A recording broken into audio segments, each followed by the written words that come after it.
Okay, we're back with this one in this series, the favorite bands, A to Z. Um, Pick a favorite band, then pick your favorite release by them. And then for runner-up, pick your favorite, second favorite band of that letter, and then favorite release by them. And of course, last names is, so for Michael Jackson, it would be J, not M. So the favorite band here, the number one was really easy, but the runner-up was really hard for me. It's got to be Joy Division. I know they only did 2 albums. Both of them are absolute classics. I was so hard pressed to pick a favorite. It's kind of been closer ever since I got into the band, but I almost reached for Unknown Pleasures, and the only reason why I didn't is because that seems to be the favorite between the two. But for me, it could go either way quality-wise. I think that Unknown Pleasures maybe has a little bit more accessibility to it. Either way, you're getting some really brooding, depressing work. Incredible lyrics, Ian Curtis's incredible voice, the whole band backing him up. There's obviously amazing bass playing from Peter Hook / Hooky, and Stefan and Bernard. I mean, amazing as well. What a great band, and what a kind of capsule of time. Rest in peace, Ian Curtis, of course. And yeah, I could have picked either one, no doubt. They're both just right on the same classic level.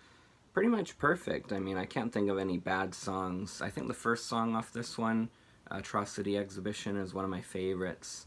And the singles album, Substance, is just as good. And, could have been picked, but I'm not doing compilations for this. So, and that might have been too easy. But again, maybe not, because all 3 releases are right up there. They're all on the same level. So that's going to be the favorite J band and the favorite release, Closer, or Closer.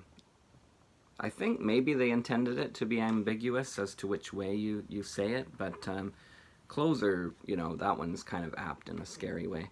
And then this is going to maybe ruffle some feathers, but Jimmy Eat World, you can tell I'm a kid that grew up in the 2000s and, late 90s, because yeah, Jimmy Eat World, unlike every other band I've picked on the series A to Z so far, A to J so far, they don't have the consistency quality that I always factor in when I'm picking a favorite band, or runner-up in this case. But the times that they fire on all cylinders and put out a classic like this, my favorite one from them, Futures, I mean, that's, they're great when they're great. But, they did do a few records after this that I wasn't a huge fan of. I think Chase This Light is one of them. I think I've heard every release from the band except the new one, so I should go get on that soon. I really liked Integrity Blues. I thought that was a big comeback, quality-wise, though they never really went away, but quality-wise, yes. And, I do have all the records up to this point.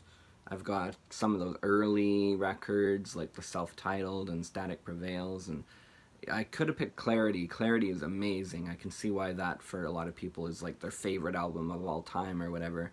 And then that was followed up by the very commercial, in a good way though, Bleed American, which didn't hit, your heart when you listened to it like Clarity, but man, it had a lot of catchy songs on it, a lot of amazing, radio fare. And then this one's kind of a nice balance. It's got a lot of songs that hit you hard, like Kill and Drugs Are Me. Wow, 23.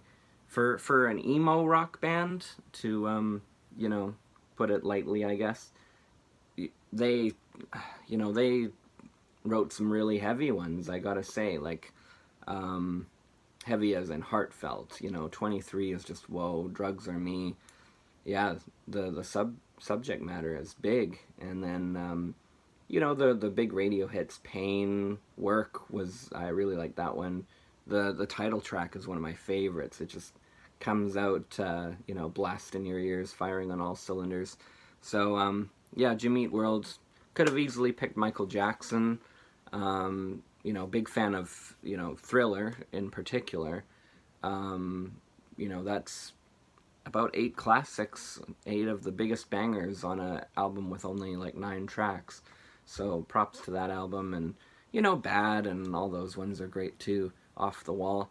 So could have easily picked the king of pop, as they call him. Jane's Addiction, I think, especially the, you know, their first couple records. Their comeback albums haven't been as good, but there's still good tracks on them. So they're kind of like Jimmy Eat World. They're not the most consistent rock band, but they're one that I always would put, you know, up there. Jay Dilla, but I didn't know, does that go under J or D? I guess my rules, you know, it's not his last name, so I guess it would be under J. One of the best producers of all time. Donuts is an absolute classic. Also Jay-Z. Though he doesn't have the consistent quality of having great albums, but he's had great songs all through his career. I think a lot of those early albums, like Reasonable Doubt, those ones are the classics. Jesu or Jesu, their first record is one of my all-time favorites. Like, that's 5 out of 5, but I didn't pick them because I don't think the ones following have been quite as good. Jesus and Mary Chain, Elton John, Sir Elton, of course. Yeah, so that's Jay. We'll come back with K tomorrow. Thank you so much for watching, and yeah, fun series. All right, peace out, everyone.